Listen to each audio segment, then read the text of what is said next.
Ciao amici e amiche del segno della bilancia, benvenuti, io sono Angela e questo è Exoteric. È così che mi trovate sui social.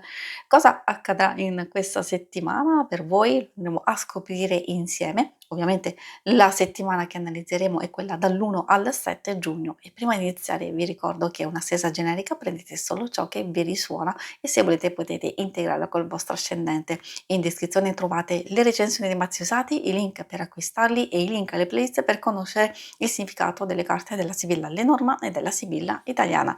Vi invito a iscrivervi e abbonarvi al mio canale per sostenere il mio lavoro. Vi ringrazio moltissimo se lo farete o lo avete già fatto. E adesso insieme andiamo a scoprire le energie principali, i segni zodiacali da attenzionare, poi vedremo l'ambito amore e relazioni più importanti e poi il lavoro e le finanze.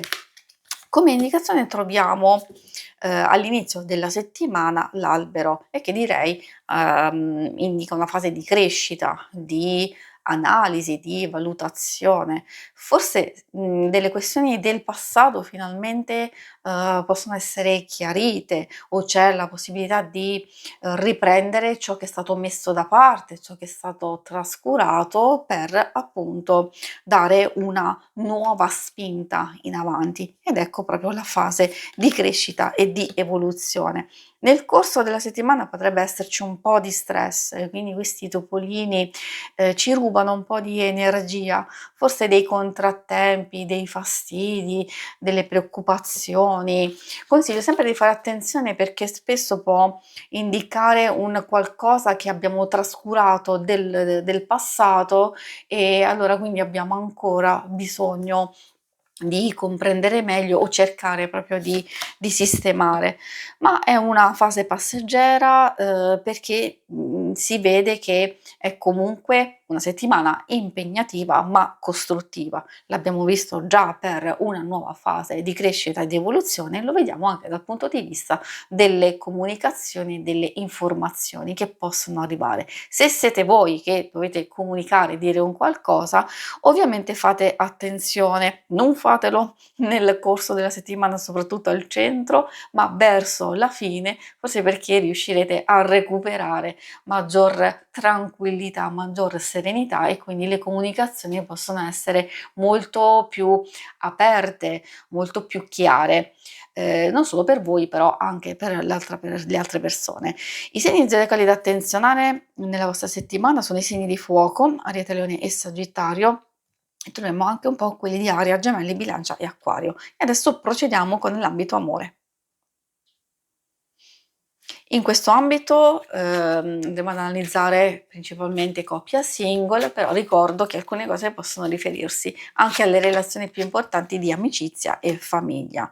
Abbiamo il Myosotis che ci parla del passato, di situazioni pregresse, dei ricordi, è positiva e costruttiva per la sincerità, per valutare tutto il proprio percorso e da lì esserci un punto di partenza importante, soprattutto magari se ci sono delle cose che vi portate dietro che possono essere un po' complesse, un po' fastidiose, anche e soprattutto per chi sta mettendo un po' in discussione il rapporto stesso e il sentimento.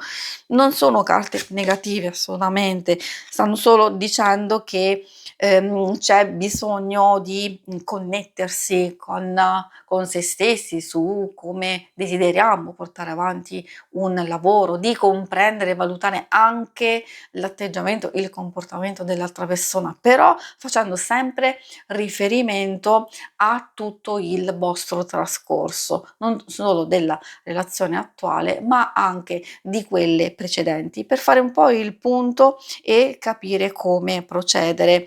Magari solo nelle peggiori delle ipotesi, perché ricordo che essendo una stesura generica loro non possono riuscire ad intercettare le singole esperienze di vita.